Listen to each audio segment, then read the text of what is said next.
Halo, selamat malam teman-teman. Assalamualaikum warahmatullahi wabarakatuh. Oke, di kesempatan ini saya ucapkan salam jumpa dan jumpa lagi dengan saya, Yoga Gafur Channel ya. Di kesempatan ini saya mau berbagi tentang bagaimana kita membaca instrumen panel ya. Instrumen panel ini bermaksud dan bertujuan untuk mencegah kerusakan-kerusakan kita sejak dini ya, untuk memperpanjang usia mobil bapak-bapak ya teman-teman, atau unit teman-teman nantinya, karena instrumen panel ini adalah wujud komunikasi unit bapak-bapak dengan pengendaranya, yang pastinya kalau kita paham akan kita mengerti tindakan kita, sehingga akan memangkas biaya perbaikan ya, memperpanjang usia unit, dan tentunya unit kita selalu siap pakai terus ya teman-teman. Oke, di kesempatan ini saya berbagi ilmu seadanya ya. Saya mohon dukungan teman-teman untuk like, komen-komennya, dan subscribe-nya ya. Oke, langsung ke pokok pembahasannya. Terima kasih. Oke, langsung teman-teman kita ke pokok pembahasan tentang bagaimana cara kita membaca instrumen panel. Jadi di sini instrumen panel kita cukup membacanya ya, membaca simbolnya kan, dan digabungkan menjadi satu sehingga menjadikan satu maksud tertentu, arti tertentu ya. Umumnya instrumen panel itu terdiri dari 3 ya, 2 atau lebih simbol yang digabungkan dan menjadi satu maksud tertentu. Instrumen panel ini adalah wujud komunikasi antara unit dan pengendaranya atau operatornya ya. Oke teman-teman, di sini kita lihat ada 3 grup ya, 3 grup simbol yang digabungkan menjadi satu ya. Bisa dibaca aja nanti ya, nanti diputar berulang-ulang videonya biar lebih paham lagi nantinya ya.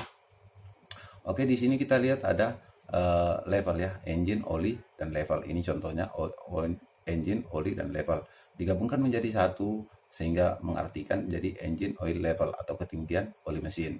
Nah, di sini saya mau jelaskan tentang bagaimana tindakan kita tentang instrumen panel ini yang timbul di unit bapak-bapak nantinya ya. Bagaimana tindakan kita dan apa efeknya jika kita abaikan ya.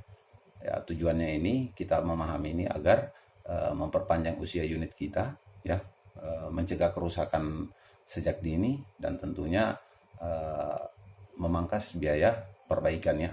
Jadi inilah maksud kita, untuk tujuan kita untuk mengerti tentang instrumen panel. Jika kita paham, maka kita tahu tindakan apa yang akan kita lakukan ya. Oke, kita lanjut lagi ya, langsung lanjut. Di sini ada ketinggian oli mesin, berarti menandakan bahwa oli mesin bapak-bapak, oli engine bapak-bapak kurang, jadi harus ditambahkan sampai ke level yang cukup ya. Biasa di dipstick oli engine sudah diberi tanda kecukupan oli mesinnya ya. Oke, sementara kita lanjut yang di bawahnya lagi, ada engine, oli, dan temperatur. Semua logo temperatur dilogokan sama ini ya, seperti gambar batang korek ini ya. Ini artinya engine, oli, temperatur atau suhu oli mesin. Jika suhu oli mesin ini menyala, berarti menandakan oli mesin Bapak itu dalam kondisi panas atau overhead ya. Tindakannya kita bagaimana Pak? Kalau ini memang panas ya, kita istirahatkan dulu operasinya sampai dengan suhunya normal, baru kita lanjutkan lagi operasi unitnya. Oke ya, bisa dipahami teman-teman. Kemudian di sini ada hidrolik ya, logo hidrolik seperti ini, oli dan temperatur. Jika digabungkan akan menjadi seperti ini. Suhu hidrolik ini atau panel hidrolik ini banyak digunakan di alat-alat berat ya, contohnya seperti ekskavator, doser, dan alat-alat berat atau alat penggerak lainnya yang membutuhkan tenaga hidrolik ya. Jika terjadi panas oleh hidrolik, apa yang kita lakukan? Kita kurangi beban operasinya atau kita stopkan sampai dengan suhu temperaturnya normal, baru kita operasikan lagi. Jika kita paksakan tetap operasikan, resikonya akan terjadi kebocoran, biasanya kerusakan pada pompa ya, pompa hidroliknya ya. Jadi teman-teman bisa diperhatikan. Oke, kemudian di bawahnya ada logo transmisi, kemudian oli dan temperatur digabungkan menjadi suhu oli transmisi. Ya, suhu oli transmisi ini cenderung biasa panelnya berwarna merah semua ini ya, berwarna merah. Tindakan kita bagaimana? Ya, tindakan kita harus stop operasi atau mengurangi beban operasinya. Jika tadi kita menggunakan gear 3, gear 2, maka kita gunakan hanya gear 1 aja. Jika harus operasi, tetap operasi. Dan sebaiknya stop operasi sampai dengan suhu normal dulu, baru kita lanjutkan operasinya. Biar tidak terjadi kerusakan pada unit. Karena saat temperatur panas, oli itu akan lebih encer lah. Ya, lebih encer lagi sehingga kadar pelumasannya akan berkurang. Ya, jadi di stop operasinya sambil kita introspeksi, mungkin kita membebani unit kita bekerja dengan berat ya. Jadi bisa diperkirakan nanti untuk pengoperasiannya. Oke, kita lanjut lagi. Di sini ada yang preheating, kemudian logo segi 4 adalah monitor jika digabungkan jadi engine preheater monitor. Ya, ini monitornya. Preheater ini adalah pemanasan awal pada unit, ya, pemanasan awal di ruang bakar. Ya, biasa ini ada pada unit-unit yang berbahan bakar diesel atau solar ya. Nah, tujuannya karena solar tidak mudah terbakar, jadi harus dipanasin dulu ruang bakarnya baru dihidupkan. Biasanya kalau ini mati akan sulit mesin itu hidup ya, khususnya mesin diesel ya. Jadi hidup dia antara 5 sampai dengan 10 detik. Saat on kunci kontak, kita biarkan dia hidup sampai dengan mati, baru dilakukan starting unit supaya unit mudah hidup ya untuk mesin diesel.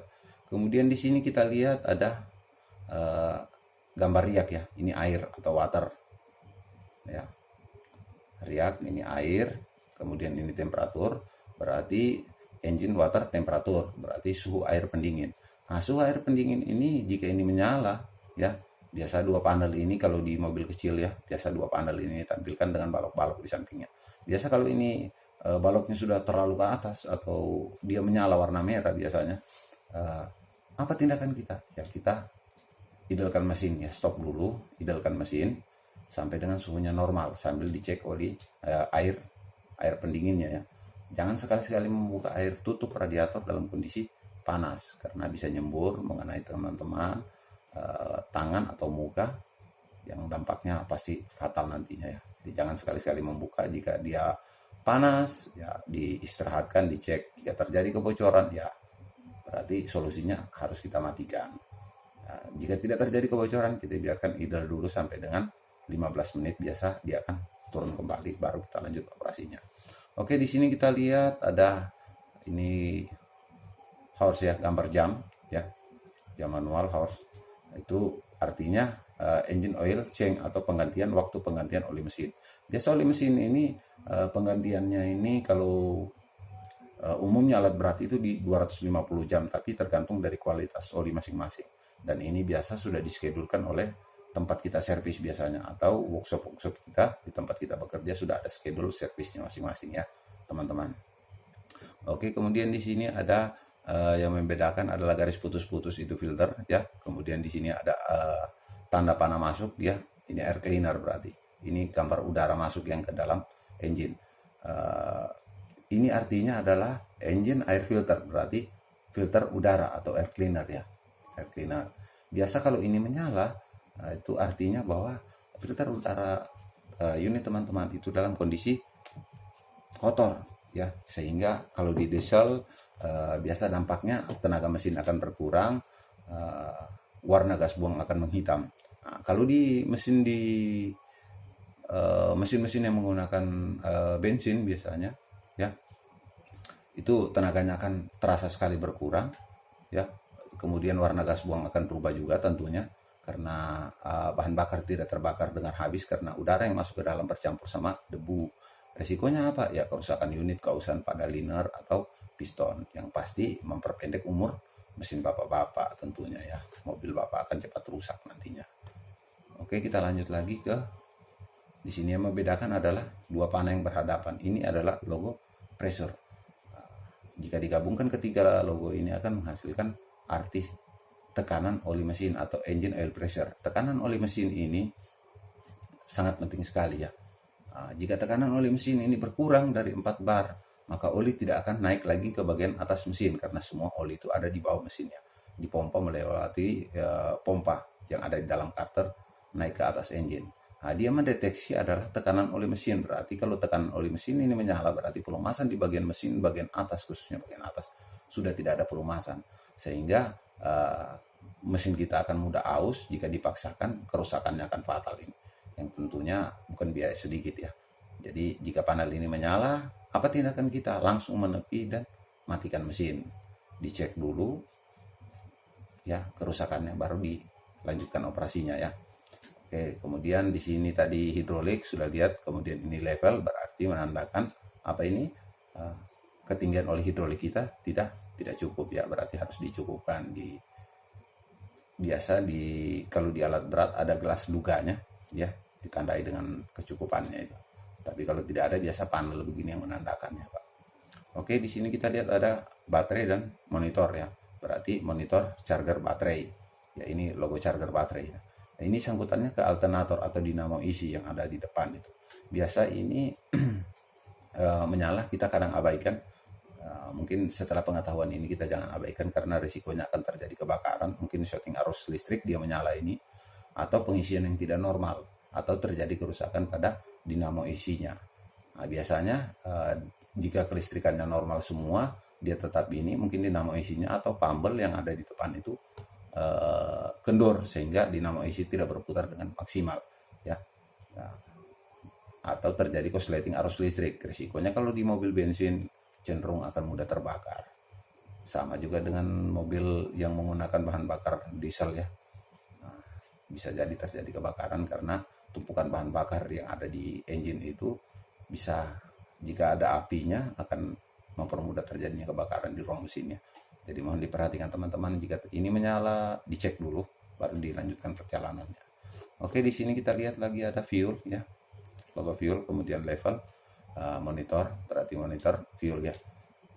Monitor fuel ini sebaiknya kita menandakan bahwa bahan bakar kita sudah di rest ya, di bagian bawah sudah ya, waktunya melakukan pengisian bahan bakar. Sebaiknya melakukan pengisian bahan bakar itu 1/4 dari jumlah isi tangki kita ya. Nah, itu baiknya untuk melakukan pengisian fuel ya, tujuannya biar tidak mengurangi endapan air di dalam ya. Kalau bisa unit kita selalu dalam kondisi penuh ya bahan bakarnya. Oke, kita lanjut lagi teman-teman. Nah, yang saya jelaskan tadi masih di preheating ya. Preheating ini apa tadi? Pemanasan awal mesin ya. Biasa di mesin diesel ada ini monitor, tinggal dipahami lagi yang di atas sudah saya jelaskan. Kemudian di sini, nah ada lagi gambar teko kopi. Ini adalah logo pressure juga Pak ya, teman-teman. Ini logo pressure juga. Ini jangan diabaikan, jangan dianggap ini hanya olinya kurang, bukan ya. Tapi ini adalah logo pressure engine yang sama dengan ini ya. Ya resikonya sama, cuman beda panelnya aja Pak ya. Resikonya sama, kerusakan fatal pada mesin. Jadi kalau ini menyala, gambar seperti ini menyala, mohon di stop operasinya, pinggir keamankan unitnya, dicek dulu ya, baru dilanjutkan operasinya. Kenapa? Kalau kita paksakan, resikonya tidak ada pelumasan di bagian atas mesin sehingga mesin bagian atas akan haus tentunya ya. Oke, kemudian seperti saya bilang tadi, garis putus-putus itu mewakili filter, dan ini adalah logo air cleaner. Ini ada monitor air cleaner jika digabungkannya ya, berarti menuntut kita melakukan pembersihan atau penggantian air cleaner atau filter udara ya teman-teman, biar mobil kita awet, tidak mudah aus, tenaganya maksimal. Baterai juga tadi sudah saya jelaskan, cuma di sini ada monitor ya. Ya, ini perlu diperhatikan resikonya kebakaran tadi ya, atau kita nanti starting unit berikutnya kan tidak bisa baterainya ngedrop karena pengisiannya sudah tidak ada. Oke. Kemudian di sini kita lihat ada differential lock. Nah, differential lock ini di unit Asia dan unit Eropa ini berbeda-beda ya. Biasanya kalau hanya di unit Asia itu hanya ada differential lock, tapi kalau di unit Eropa itu ada interwheel dan interaxle ya, ada dua, mengunci roda dan mengunci gardan. Kalau di sini hanya mengunci gardan aja, antara depan sama belakang ya. Oke, bisa dipahami nih ya teman-teman. Nah, ini panelnya menyala, jika ini menyala berarti dia masih aktif ya. Kemudian di sini ada logo transmisi dan gandengannya transfer, ada di sini tulisannya low splitter monitor. Jika ini menyala berarti kita dalam kondisi transmisi low splitter yang masuk ya. Nah, Di sini mungkin berikutnya, di video berikutnya akan saya jelaskan lagi lebih detail tentang penggunaan ini ya, antara diferensial dan low splitter itu penggunaan transmisi, karena lebih detail lagi harus dijelaskan di sini. Tapi di sini ya teman-teman paling tidak memahami sudah tentang logo-logonya ya. Oke, di sini kita lihat lagi tanda panah ke bawah kemudian digaris dengan air ya.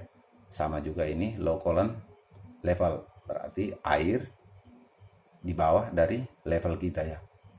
Terlalu ke bawah, terlalu rendah level air pendinginnya. Resikonya kalau kita biarkan ini, engine akan mudah panas saat kita operasikan, apalagi di medan yang berat ya. Jadi mohon ditambahkan dulu jika ini menyala, ditambahkan dulu supaya memaksimalkan kinerja unit kita biar tidak mudah overheat ya. Kemudian di sini di bawahnya kita lihat ada hazard ya, hazard lamp. Jika ditambahkan dengan ini menjadi monitor, biasa terpampang di monitor. Jika ininya aja berarti hazard lampnya, tombol hazard lamp ya. Biasa kita gunakan ini saat terjadi kerusakan di jalan ya, atau kondisi berkabut yang susah untuk dilihat orang ya. Intinya ini adalah lampu hazard, lampu bahaya ya, biar mudah dilihat orang agar tidak mudah terjadi kecelakaan ya. Kemudian di sini ada exhaust brake. Exhaust brake ini cenderung ke mobil truk ya sudah ya Pak ya. Mobil truk, kalau mobil-mobil kecil tidak ada ya exhaust brake. Ya logonya seperti ini. Exhaust brake itu menyumbat saluran gas buang sehingga menurunkan putaran mesin dan memperlambat laju kendaraan ya. Nah, dia seperti begini. Untuk penggunaannya juga nanti akan saya jelaskan di slide atau video berikutnya, nanti akan saya jelaskan bagaimana penggunaannya, berapa lama, kapan kita gunakan ya teman-teman. Oke, mungkin sampai di situ dulu penjelasan saya tentang instrumen panel. Harapannya teman-teman bisa memahami tindakannya ya. Kalau memang belum dipahami, di setel ulang lagi, diputar ulang videonya berulang-ulang sampai dipahami, diperhatikan gambarnya, kemudian tindakannya seperti apa untuk mencegah terjadinya kerusakan unit bapak yang lebih parah. Artinya tidak menimbulkan cost yang lebih besar saat melakukan perbaikan. Ya kira-kira seperti itu, karena unit sekarang sudah dilengkapi sama instrumen panel yang seperti saya jelaskan. Untuk lebih spesifiknya lagi, mungkin di video-video berikutnya akan saya jelaskan. Terima kasih sudah mampir di channel kami. Semoga bermanfaat dan berguna bagi teman-teman. Assalamualaikum warahmatullahi wabarakatuh.